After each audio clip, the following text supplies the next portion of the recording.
Excited to welcome you today to the first of two Courage sessions this week that are going to make up our Veterinary Schools Week. We at TMDSAS are very excited to welcome our second veterinary school into the TMDSAS system, and today we have those special guests joining us today. We have John and Sarah joining us today from the Texas Tech University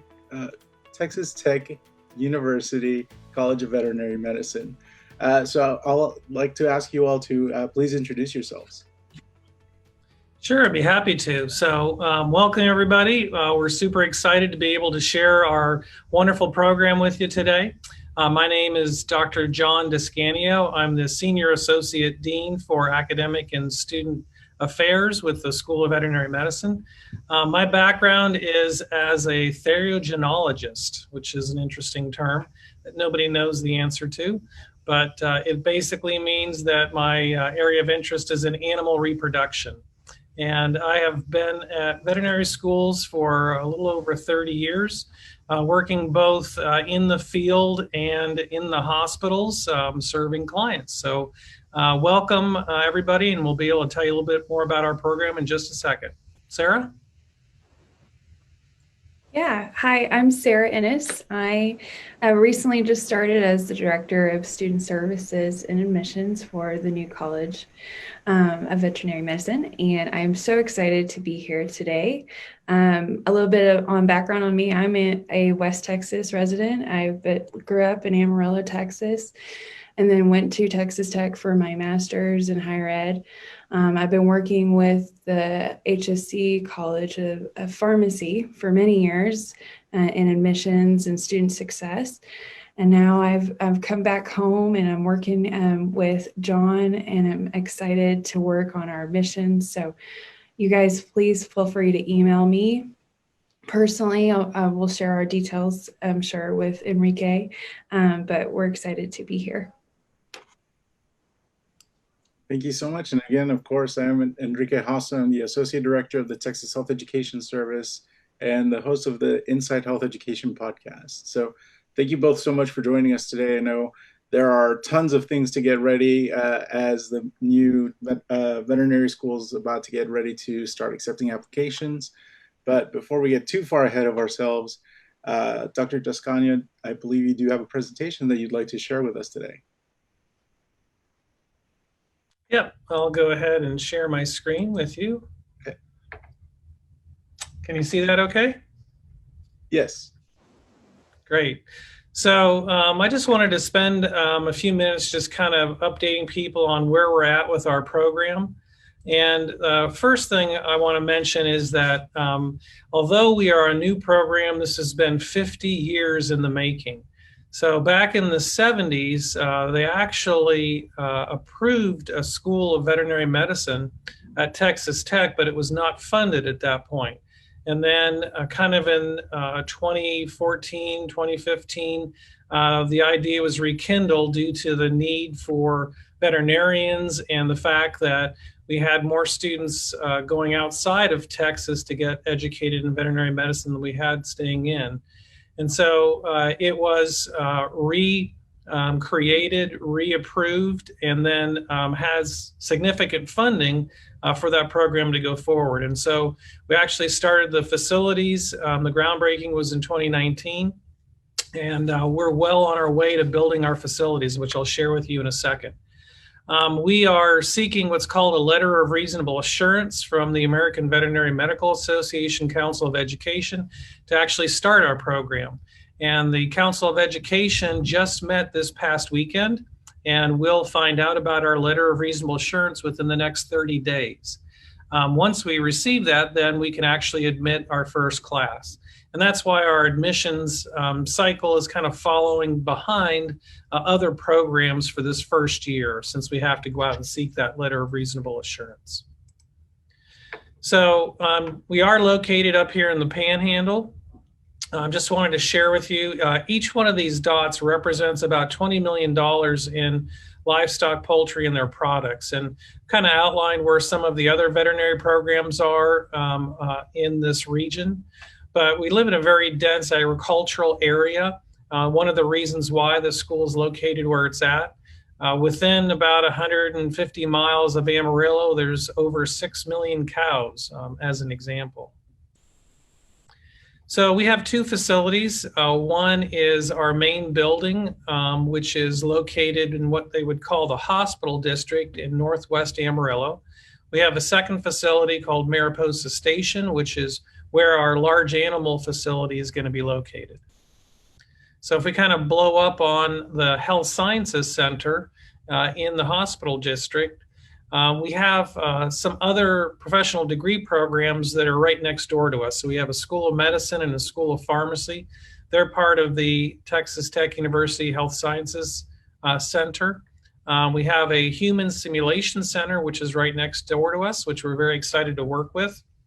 And then we've got the main building for the vet school right next to that. So it'll be a very nice kind of One Health campus that we'll have up here in Amarillo. This is an architectural depiction of what the front of the school will look like. There's an east wing and a west wing.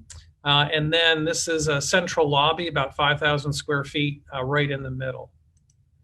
If you turn around and look from the south going north, again, the east wing and west wing, this is the entrance where students would come into the building. The main parking lot's down here to the south of the facility. And this is a picture from today. So we've actually made some great progress on the building. They've got the west wing fairly well sealed up. They're actually putting the roof on as we speak, and they're working on the brickwork on one side. They just finished all of the metal superstructure for the lobby, and the crane that you see in the background there is going to be disappearing in the next few days.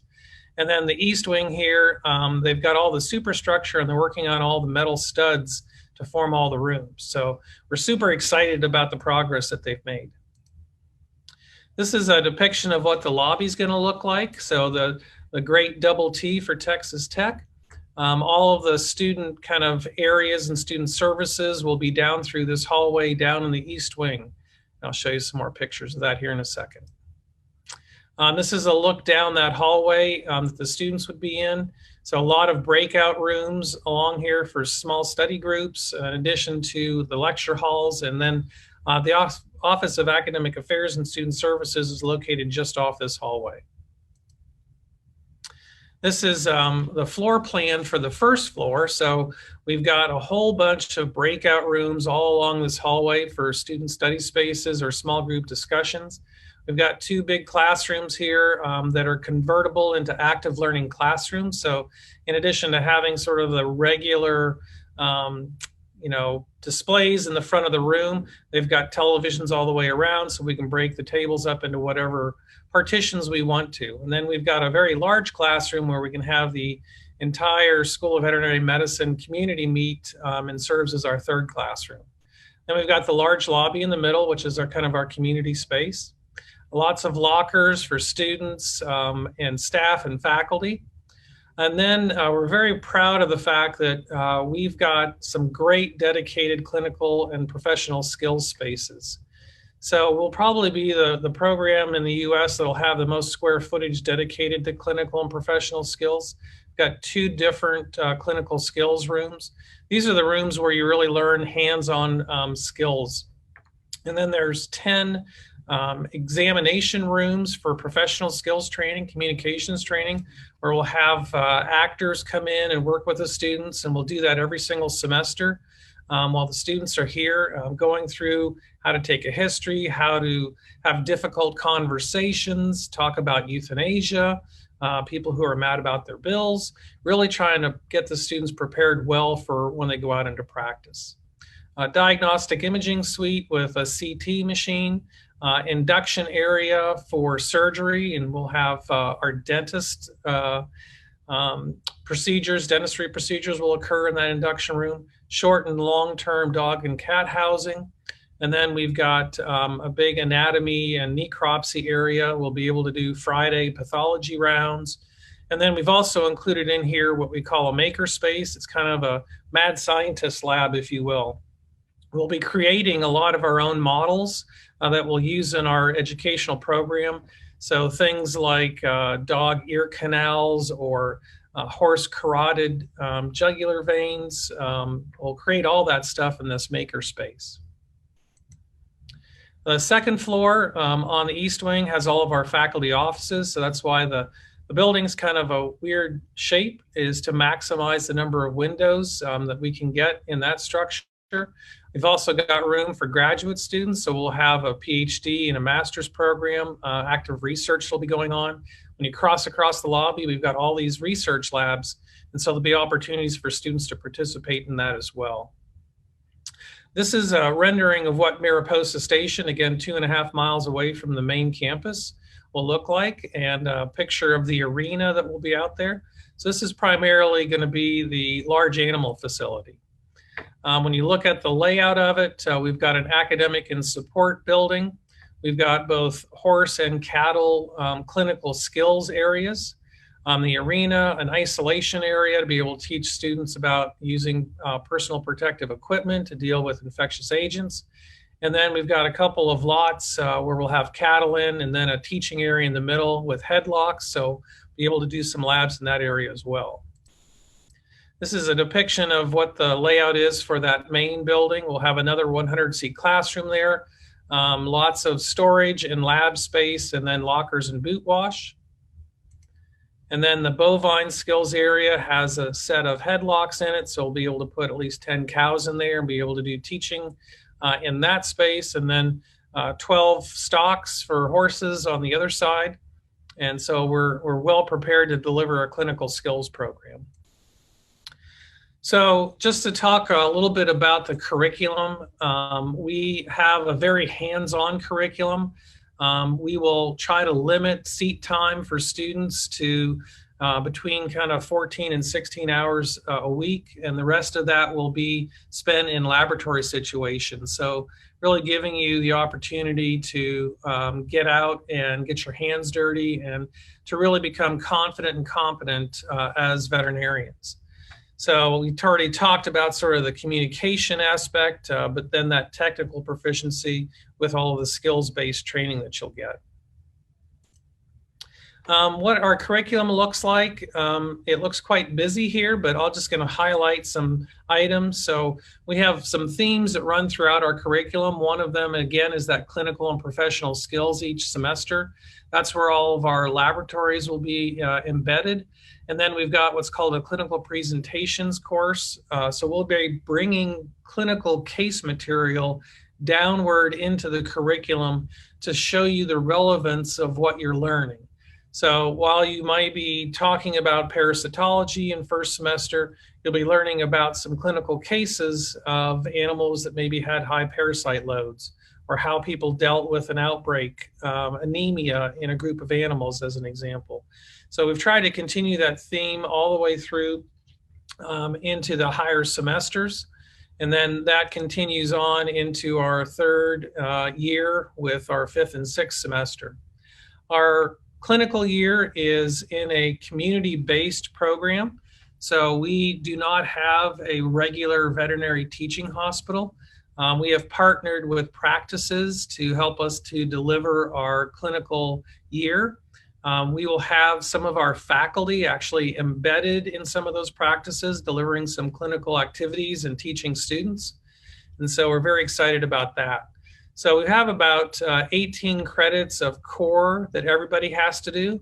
And then there's 24 credits of what we call selectives. So items that you can choose from to kind of determine how you would like to make your clinical year up. So our clinical year, we have 5 areas of emphasis. We have a production animal, which would be kind of our food animal. We have a One Health, public health, regulatory medicine area of emphasis. Equine, if you're interested in going out into research or industry or academia. And then our community veterinary practice area of emphasis. So if you're more small animal oriented, that would be the area that you would choose. What's a week in the life of the first year student? Well, like I said, we're going to push hard for getting you out into our laboratories and really getting that hands-on experience. We're giving students an extra long time for lunch, an hour and a half. We know that probably 70% of you will bring animals with you, and you'll need to have to go home and take care of them, so that if you have a long day, you're not worried about them. On Fridays, we're trying to keep our Friday afternoons open so we can either give you guys extra time to either go home or study, or to have school activities during those open time periods. As I mentioned, we'll have opportunities for students to be involved in research if they so choose, either through a graduate program or just through summer opportunities. We'll be able to offer some summer research assistantships for students to participate. So lots of opportunity there. Then just to talk real quickly about our admissions philosophy, we are a different program in that once you hit a certain benchmark with your cumulative GPA and your science GPA, we will not be considering your grades after that. So in order to get an interview, in order to get admitted to our program, grades will not be considered. So it's kind of a shocker to some folks, but what we're really looking at is the person and their life experiences and attributes. And so that's going to be what's really going to be important for us for our admissions process. As I mentioned, we will find out here in the next few weeks about our approval from the Council of Education. At that point, then we'll open up our application process through TMDSAS. We will leave that open probably until mid-December. We'll schedule our interviews sometime mid to late January, early February, and then we'll notify about our admissions decisions kind of late February, early March. We will have a supplemental application. We can talk about that in a few minutes. I know Enrique had a question about it. And then we'll also are going to require CASPER, which is a situational judgment test. And we'll have a link to CASPER on our website. CASPER basically has a number of videos that you watch and answer questions about these situational episodes, and that helps us to judge non-academic attributes like grit, resilience, communication, leadership, team building. There's a number of medical schools that are using CASPER and also a number of veterinary schools that are using it this year. And then what are we looking for? Everyone always asks us that, but in reality, what we're going to try to do is, providing COVID cooperates, is to conduct on-campus interviews. We are very interested, again, in your attributes and life experiences and how that aligns with the mission of our school. And that is in serving rural and regional communities. And so there's a number of things that would come into play, everything from your communication skills to the experiences that you had growing up and why you chose the path that you did. So of course, our first class will be have to have a pioneering spirit. We're a new program from that aspect, but everyone who's here has taught veterinary students before or been involved in veterinary medicine, so it's certainly not new for us. And there will be hiccups along the way for students to help out with.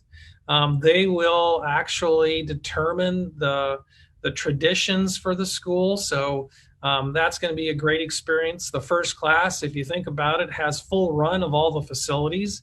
You don't have competing classes, and you'll have extra experiences that other classes won't have. You will get to know your professors and form relationships with them so close that no other class will be able to do, because you're basically the only show in town at that point. So what I'd like to just finish these slides with is, again, emphasizing that our school is focused on the rural and regional communities in Texas. And that's kind of what centers our recruitment, our admissions, our curriculum, and our clinical year.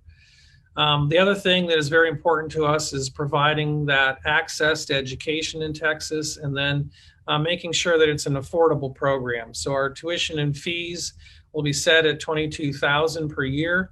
And that will help to be one of the lower programs in the United States. And I'm happy to discuss more about that if we have time for questions in that area. So that's my last slide, just to give you our admissions Email address svm.admissions with an S at ttu.edu. And please visit our website. If you just type in TTU Vet School in Google, it'll pop up. I'm happy to answer any questions. Thank you so much, John. You definitely answered a lot of the questions that I had prepared for today. This is the time for anybody watching. If you have any questions about the Texas Tech University, I don't know why I keep flubbing on that. Texas Tech University. We are here until 2 o'clock. So please do submit your questions. And also for those of you who may be listening to this recording in an audio only version, the presentation that we just saw will be available in a recording on our YouTube channel, which is at the Texas Health Education Service. And Enrique, feel free to ask me some of the questions that I might have answered, because I think I have more extensive answers for some of them anyway. Absolutely. And I think I definitely want to get started with, you mentioned a lot about the mission of the school and how it comes into play in the admissions process. I'm really curious because this is the first veterinary school for the Texas Tech University. And first off, a distinction that I want to make is that it's actually part of the Texas Tech University and not the Texas Tech University Health Sciences Center. That is correct. It's actually within the university. So I'm curious, how the spirit of the Texas Tech University comes into play with, seeing how the mission comes into play in an admissions decision. So, what kind of things are you looking for in an application? Well, that's a great question. And it's not just, as I mentioned, grades. We want to make sure that students have the ability to make it through our program, and thus we've set a benchmark of a 2.9 cumulative GPA and a 2.9 science GPA. But once you meet that, then we're looking at these other life experiences and attributes. And so that resonates well with Texas Tech University being in an agricultural area. Certainly agriculture is very important. Sustainability of agriculture is very important. If you look at especially the West Texas area, there are a number of areas that are deficient of veterinarians. And that, translates across the United States in reality. There's, generally speaking, a need for veterinarians all over the place, but especially here in this area serving rural and regional communities. And so while other veterinary schools can focus on general aspects, we have the ability to focus on a more narrow aspect of really trying to serve that niche market, if you will, of rural and regional Texas. Very well said. Thank you. And another thing that I would like to reiterate is, as of the day of this recording, which is September 2nd, you are not currently accepting applications from Team DSAS applicants. And so what that means is that if you are a veterinary applicant through Team DSAS and you would like to be considered for the Texas Tech University School of Veterinary Medicine, you would have the opportunity to submit an application once they receive that accreditation that John mentioned. If you are interested in applying to both Texas Tech and Texas A&M colleges of veterinary medicine, for Texas A&M, they do have an earlier deadline, which is September 15th of this year, which means that if you're interested in applying to both schools, you want to make sure to submit by September 15th. And once we have your application on file, when the Texas Tech University College of Veterinary Medicine does receive their accreditation, TMDSES will reach out to you to see if you're interested in adding them to your application. And just for everybody to know, there's no additional cost for submitting an application to an additional school through TMDSAS. So I wanted to make sure to clear the air on that. Could I ask a question? Sure. So if a student decided to just apply to Texas Tech, yes, how would that be handled? Yeah, so the application is open until October 30th. And so they would be able to submit an application. I believe you said within the next month, you all would receive an accreditation. So let's say October 1st would be the date that we see that. So from October 1st to October 30th, they would have that window to submit an application. Or I'm sorry, rather, you mentioned that the deadline would be December 30th for you all. Yeah, it would probably Yes. be mid-December. Yeah. And so the application, as soon as you all receive your letter of accreditation, and TMDSAS communicates that to all applicants, and we'll make sure to notify everybody via our social media channels and via our newsletters. So make sure that you signed up for those up until the deadline that the Texas Tech University College of Veterinary Medicine says is the deadline. That's what we'll respect, and that's what we'll honor. So plenty of opportunities. It's a little bit confusing, but that's what COVID does, right? It blurs the lines here. We'll be back in sync next year. Yes. So we do have a question that came up in our live chat, and thank you very much for submitting that. I know someone that is 35, but what seems like a lifetime of experience. His GPA is a 2.6. I'm assuming he can still apply.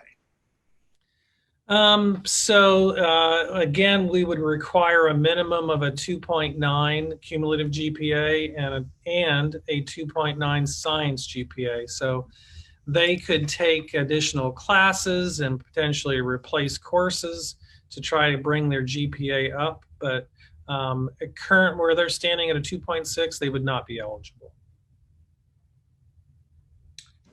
And then you discussed the curriculum, but I was doing a little bit of stalking of the website, and I found the distributed veterinary learning community that you all have in place. Would you mind going a little bit into depth on that?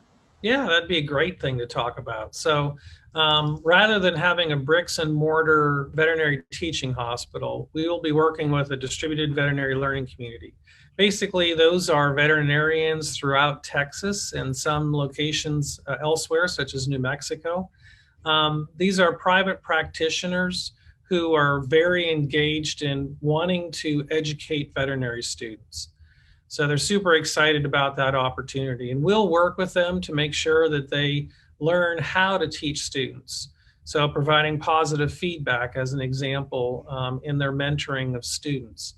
So right now we've got over 60 practices located all throughout Texas, and we're on a daily basis increasing those numbers. There'll be opportunities in all different types of communities and across various species. So students will be doing anywhere from 2 to 4 week rotations in the practices and getting usually one-on-one mentoring with these practitioners. So rather than being, having the intern and the resident and 4 to 8 other students on a rotation, they'll be getting more one-on-one instruction, and it'll be by the veterinarian in the practice who's, a seasoned practitioner. So that makes for a very easy transition for students to go from their clinical year into private practice, especially.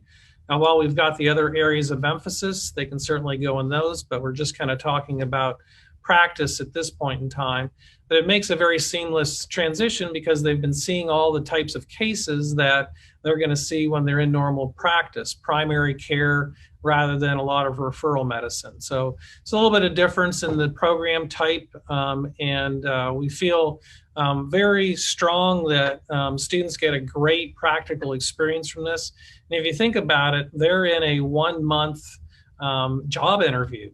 And so students who are in these types of rotations actually get multiple job offers. And oftentimes, if you look at some of the other distributed models around the country, some of them have actually garnered higher salaries because, again, of that ability to work in private practice and have more of a seamless transfer from their clinical year into actual a job market. Really, just the optics of having the community engaged in preparing the next generation of veterinarians is really a powerful message. Yeah, and there's been practitioners who have said, that they would like to have students that have more skills or knowledge or be more practical. Well, now's their opportunity to step up to the plate and help us to do that. Yeah. And so that really engages them in that process as well. They have some skin in the game, so to speak, in helping to get those students to be where they need to be out in practice. Yeah, excellent. So we do have a follow-up question regarding the GPA. Mhm. Would you guys replace courses to get students to that 2.9 GPA requirement? And I know that TMDSAS has some guidelines as far as grade replacement. And so we would follow the guidelines that TMDSAS has. So I think probably the best thing to do is to look on the website in the handbook for TMDSAS. And if they have other questions, then certainly send them to the svm.admissions@ttu.edu. We'd be happy to answer them. Yeah, and just to reiterate what Team DCS does is that we will not replace course grades. We will count every attempt at GPA into the GPA. Another question that we have here is, with life experiences, does it specifically have to do with large animals, considering Texas Tech is in a rural area? Or is it generally No, okay to have small animal experience with minimal large animal experience along with community work? yeah. So the answer to that question is no. You don't have to have just large animal, or do you need large animal? No. What we're looking at again for this rural and regional aspect is, are you someone who is in a rural community doing small animal work, as an example? Are you serving a regional or rural community in that aspect? And what I mean by looking at the person sort of holistically, or their life attributes and experiences, maybe you're a student who had to work on the home farm and you didn't have an opportunity to actually volunteer a lot at a variety of different areas. Well, that's important to us. We want to know your story. We want to know why you chose the path that you chose and how that really formed you as an individual. How did that contribute to your grit, your resilience, your choices in life? That's the story that we're really after. Did you have to work at McDonald's to raise money so that you could afford to go to school and you didn't have the opportunity to volunteer? Well, we want to know that. It's the individual life story that we're going to really look at. Now, at the same time, if you do have opportunities, it's great to be able to be exposed to variations of what the veterinary community offers. So whether it's private practice or research or industry, so that you are understanding what the various job opportunities are going to be out there for veterinarians. And the same thing with animals. If you have the opportunity to get more experience, that's great. But if there are constraints, then we want to know why you had those constraints and how that formed you as a person. Thank you. And another question from Dr. Ann Bloom. She's the advisor from Texas A&M University. Howdy. Hello. Uh, are the learning communities going to be via Zoom or in person? So the veterinary learning communities, right now, again, we're going to be having students go out into those practices to work one-on-one, so they won't be via Zoom. So if you think about it, our clinical year actually won't start until close to 2024. So it's still a ways away. So we're hoping COVID's all settled by then and Zoom's not in use as much and that we're all back to kind of normal. But no, they will be going out and staying in these practices. And a number of the practices actually have apartments that they have for students to stay in, or students will need to find housing in local areas. And so we'll work through the logistics of that. About 50 to 60% of medical schools actually have a distributed model. My daughter as a pharmacist went through that. My son as a physician assistant went through that. So the human medical world has done a community-based learning program for decades. It's just a little bit newer to veterinary medicine. All of the newer colleges or schools of veterinary medicine actually have community-based programs. So they've kind of gone away from the bricks and mortar into this model. Great, thank you.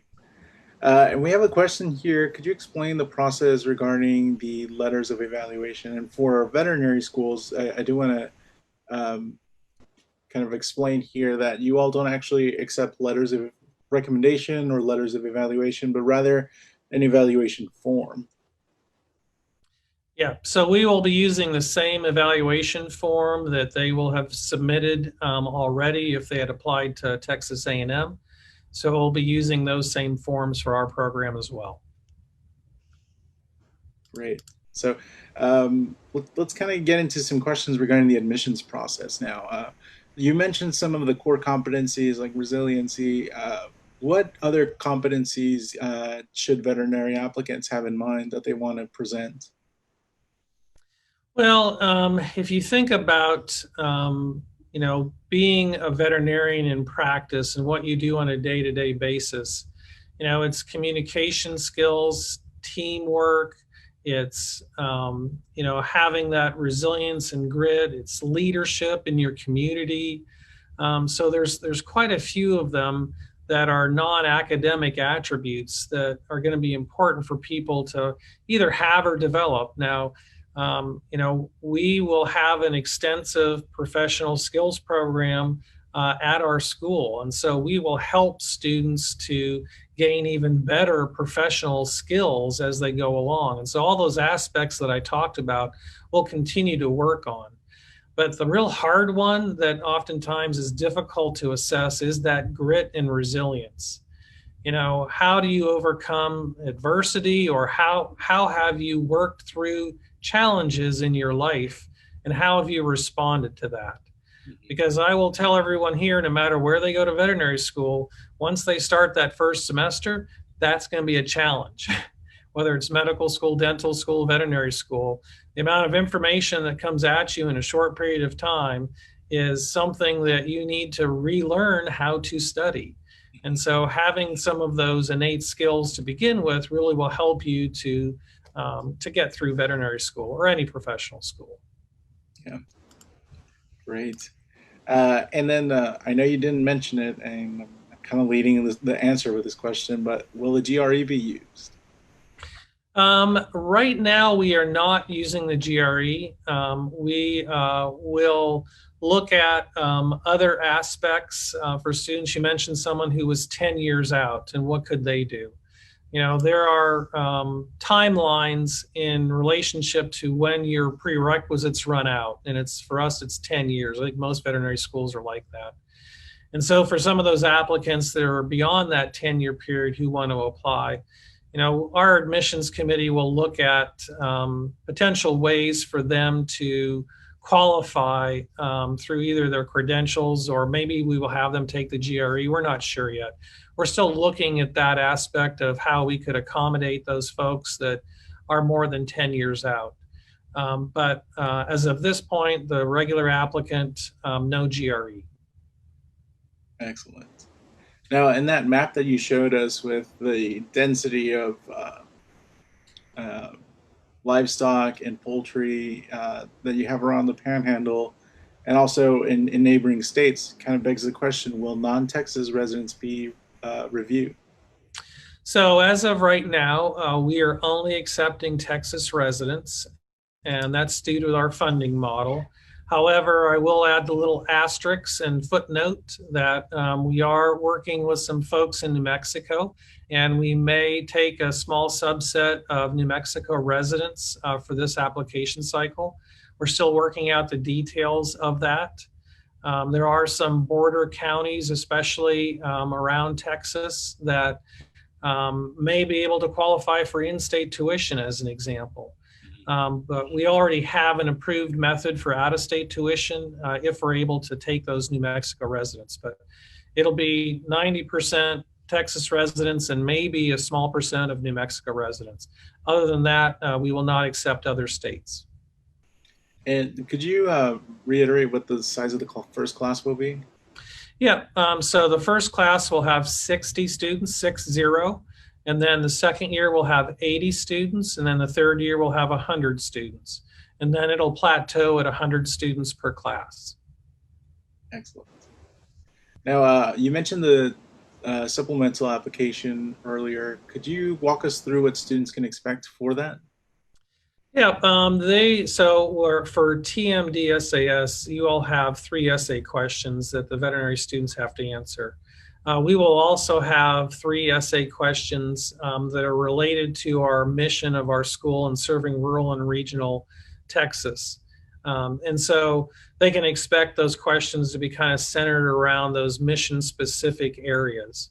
So there'll be 3 additional questions for essays, and then there'll be one extra question that's just 1 sentence long on sort of their career direction. Great. And will those the secondary applications be sent out automatically, or are applications being screened before those are extended? So we will extend those out prior to selecting anybody for interviews. But those applicants would, I would imagine, again, we're still working through the process, but would probably have to be approved through TMD SAS first. Then they come to us through a program called AMP, which is an application management program. And then we would have that secondary sent out. So it'd be between kind of the approval through TMDS, making it through that step. Then we'd send them out, and then we'd look at all those responses in order to determine who we were going to interview. Great. Thank you. I know we get that question a lot in our Facebook groups. When can I expect a secondary application? My application was transmitted, so that's really helpful to know. So with the application going on until December, when does the interview season begin or end, or how does it work for your school? So for this year, we will end kind of that mid-December-ish timeframe, and then we'll be actively looking at those applications. We hope to be able to extend interviews kind of in the late January, early February timeframe in order to do them. We'll then try to make our decisions by late February, beginning of March for offering our admissions. So we're trying to stay in step with kind of what Texas A&M does, so there's not a lot of discrepancy. Our goal here is to make it as easy as possible for people in Texas to apply to veterinary school, whether it's us or to Texas A&M. So our admissions, prereq classes are very similar to what Texas A&M has. And so we're trying to make our window of interviews and offers very similar, although we're a little crunched for time because we're starting late this year. I believe Texas A&M might have their interviews in early January, but you have to check with them. So we're trying to not piggyback on them so that we give the applicants time to be able to come to both programs. Yes, and we'll definitely ask them that question when we have them on the Courage session tomorrow. Yeah. All right. So what advice do you have for somebody who's watching today and is super gung-ho about wanting to go to your school? What advice do you have for them? My advice has always been, no matter where you go to veterinary school, you'll get a great education, whether it's us or other programs in Texas or around the world. So just keep that in mind. We have a slightly different program, very clinical and professional skills based, very hands-on, distributed or community-based veterinary learning community with practitioners. So it's different from a teaching hospital. You'll get different experiences potentially. But as a potential applicant, I would look at where you would like to end up in your career. Think about the future and where you want to be. And that may help to lead you to decide which program to apply for or experiences that you need in order to get into one of the schools. And so again, for us, I don't know that you're going to make huge inroads into your application in the next few weeks, right, to make a difference. But because we are looking at you as an individual and your history and your experiences and whatnot. So, this would probably be more for advisors advising students in the future is, if you do come from one of these rural or regional communities, we're very interested in you. And we would like you to get the experiences that you need in order to apply. So we'll work in the future as we develop our school to even potentially look at trying to help those students get experiences in those rural and regional veterinary practices. That's something that I would like to see happen, so that they aren't struggling to find someone who can be their mentor. Mm-hmm. So we have a lot of work to do as we develop our program, but Be true to yourself, tell your story, and see how it aligns with our mission. And if everything works out, we'll all work together. Excellent. And kind of adding to that, we got a question from Dr. Beck. And hi, Dr. Beck, great to see you. Thanks for watching today. Do you have advice for applicants whose reason for becoming a veterinarian is because they like animals better than people? We get that one a lot, and she's probably laughing. Is Dr. Beck a female or male? I'm sorry. She's female. Yes. Female. So Dr. Beck, thank you for that question. We oftentimes laugh at that one because in reality, as you probably well know, veterinarians work with more humans probably than they do people, or with animals, I'm sorry. So, you'll have, the person bring in their dog. They may have their brother and sister, their mother, their grandmother. Seems like a team of people sometimes comes in with the animal. Or if you're out at a farm, you've got the whole family there that's running around the farm. So you've got to be a people person. At the end of the day, veterinary medicine's a business, just like everything else. And so while you can have all the knowledge and skills in the world, if you can't communicate with people and work with people, you're probably not going to do well in business. So you've got to be a people person in addition to being an animal person to truly be successful. I'm really glad you brought up the fact that veterinary practice is more like a business, because I know that, recently with all of the stay-at-home orders going on, a lot of other healthcare sectors have really changed drastically in the way that they deliver medicine or help others. So, with working with several veterinarians now, we kind of always get the feedback that they wish that they knew more about business, or they knew more about the actual business side of medicine or veterinary medicine. So how does the curriculum prepare students for that lifestyle? Yep, great question. So we are actually working with the private practitioners within our community-based learning, and for them to bring their business acumen to the students. Mm-hmm. So not only can we do that in the preclinical year, but then when they're in these private practices, they can learn about the business of running a practice in those practices in real-world situations. We've also hired an economics professor that's going to be working with us. This professor actually worked with the American Veterinary Medical Association looking at the economics of veterinary medicine overall. And so they've got a background in that. And so they'll be doing some business management courses and personal finance. And so we've kind of trickled some of that throughout the curriculum as well. Great, thank you. We have another follow-up question regarding the admissions requirements. Do you need a bachelor's degree in order to apply? You do not need a bachelor's degree. So we have a certain number of prerequisites that are there. I believe it's 39 total credits, but you need to have a total of about 48 semester credits of full-time student activity in order to apply. So we kind of designed that so you could do this after 2 years of undergraduate work, providing you're able to get all of those prerequisites in there. And that's, to not to make light of a 4-year degree, but it's to help with student debt more than anything else, and trying to get students through veterinary school without a lot of debt. And you mentioned earlier, the low cost of attending. What does that low cost mean for a student? Is it cutting corners, or is it just adding value where it doesn't quite exist in other schools?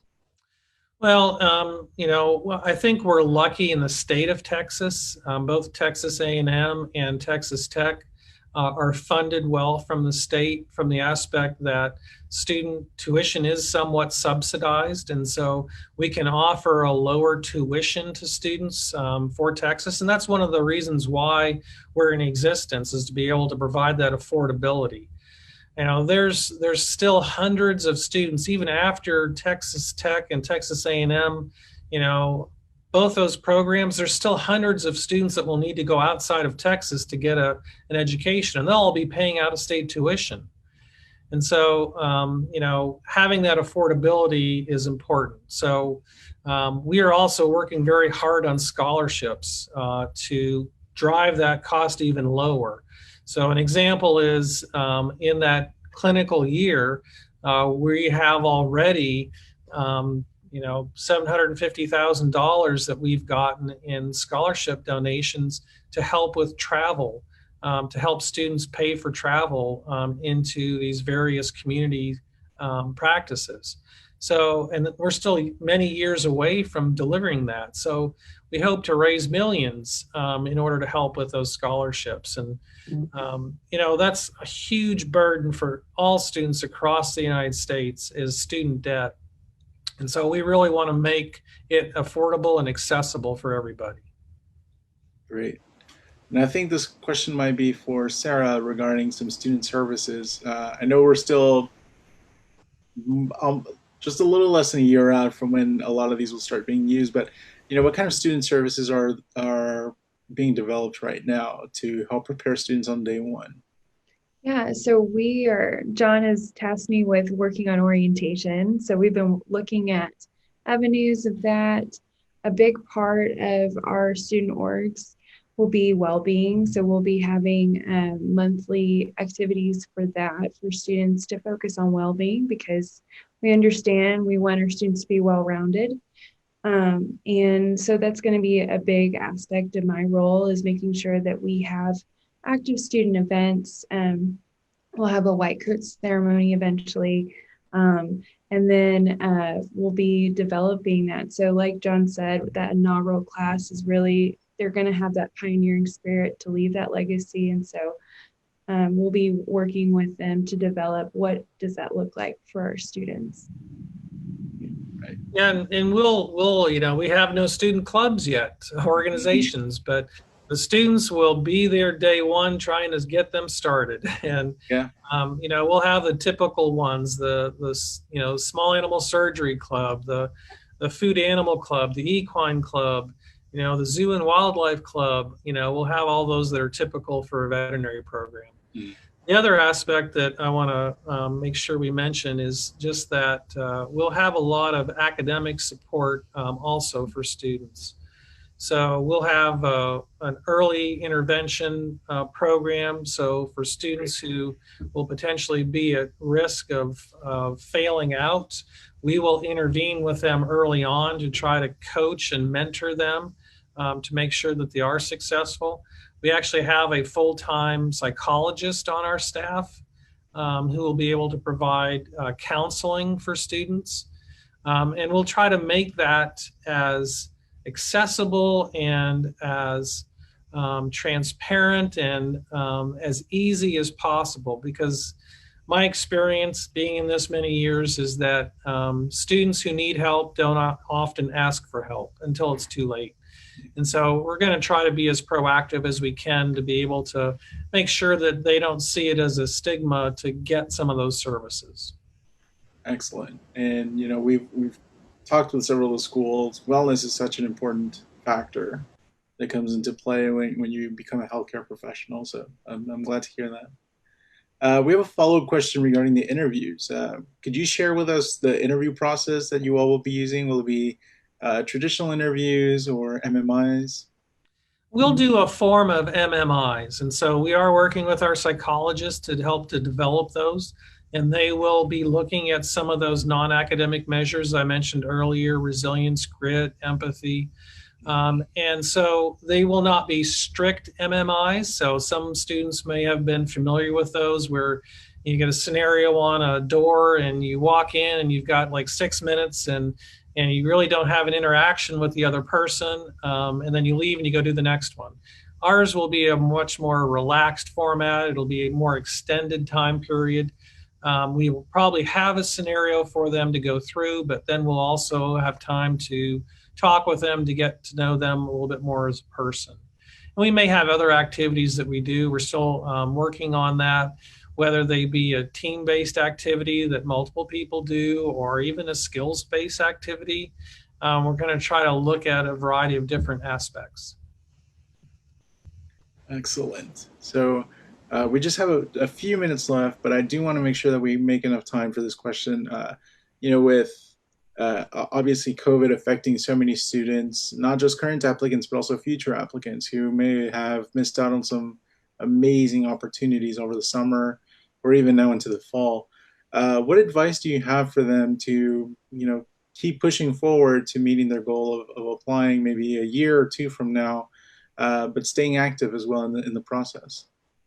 Yeah, I would say think outside of the box. So while you may not be able to physically go somewhere, what are you doing with your time? How are you making it productive in that goal of becoming a veterinarian? Are you seeking out opportunities for, online programs? Are you, working with groups of other like-minded individuals to find those opportunities? I think there's still things that you can do. And then it's a matter, again, of explaining why you chose the path that you did and why you know, just sit home and watch Netflix movies for months on end. What did you do with your time? That's going to be an important aspect. And we're all cognizant of the limitations, and we're really trying to be open-minded and open about, accepting multiple, modalities as potential experiences. Yeah. And I think, one of the points that I always bring up with students when they ask me that question is the application is a totality of all of your preparation. So right now we're just looking at around 6 months that have been impacted, but what have you done the 3 years leading up to these 6 months? Or even, these 6 months, if you're a freshman right now, what are you doing for the next 3 years in preparation? So it's going to be a tiny blip in your overall progress. And I agree, you have to keep pushing forward for that. So these are courage sessions, and we do try to provide students with some encouraging feedback and some words of wisdom. So I'd like to offer you the opportunity to address current applicants or future applicants and share some wisdom that they might be able to take with them as they're preparing in the cliched, unprecedented times now. Well, thank you for that opportunity. When I went to vet school many years ago, I did not get in my first attempt. And I never thought that I would be, a dean at a vet school. I mean, who ever thought that? And so, veterinary medicine for me has been a lot of crossroads and opportunities. Doors open. There's not one path. I personally never have liked it when someone said, well, what do you want to be? And the new applicant says, I want to be an equine surgeon. Well, how do you know that? There's so many potential roles and responsibilities that veterinarians can have. And so my advice is keep an open mind, keep trying, realize, what your limitations are and work on some of those. But just because you might not get in this year doesn't mean you won't get in next year, but you've got to look at how you can improve yourself and keep a broad, open mind about the possibilities in veterinary medicine. Yeah. Great.